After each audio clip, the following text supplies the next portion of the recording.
Pozor, ta recept diši po jeseni, dobrem razpoloženju in rahlem pomanjkanju samokontrole. In kaj delamo danes? Sladko, kremasto in čisto malo strašljivo. Ko imamo vse sestavine, se lotimo dela.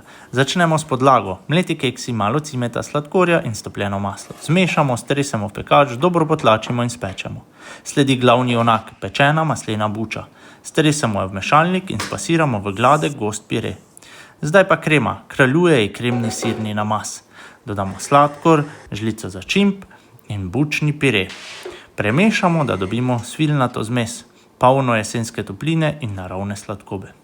Vlijemo v pekač in pečemo počasi.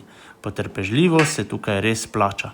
Ko se cheesecake ohladi, ga vzamemo iz pekača in okrasimo po želji.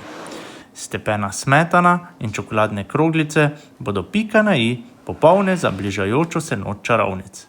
Na koncu ga samo še narežemo, postrežemo ob toplem čaju ali kavi in uživamo v vsakem kremastem grižljaju.